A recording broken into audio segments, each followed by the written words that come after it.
The Baltimore bridge disaster is putting a lot of focus on local coal exports.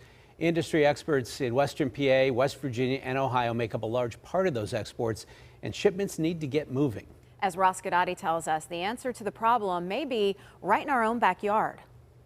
Right now, an enormous amount of coal is sitting either in barges, rail cars, or trucks trying to find a way to get overseas now that the Port of Baltimore is out of commission.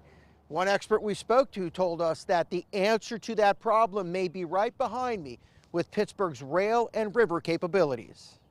To understand the scale of the issue, you first have to take this into account. When it comes to coal and the Port of Baltimore, a lot of the coal comes right out of here. In fact, according to Mary Ann Bucci of the Port of Pittsburgh, you are talking a lot of volume. I think right now there's probably 2.5 million pounds of coal sitting down in Baltimore. I'm sure a lot of people are losing their mind to figure out how to get the freight moving. The race is now on to try to get the coal in Baltimore out and the coal coming out of our mines regionally to other ports. Some of the options they have is they can rail to another port, whether it be Philadelphia, Norfolk, or New York. But according to Bucci, there is a very reliable, viable, locally based option to move all that coal.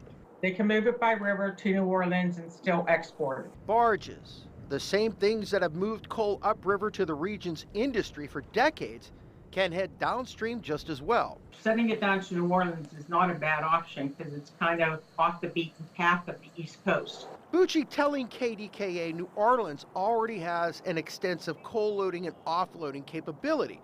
It might take a little longer to head to parts unknown, but considering how long it's going to take to get the Port of Baltimore open, slow is better than not moving at all. It's got to get to the customer one way or another. Along the Ohio River, Ross Guidotti, KDKA-TV News.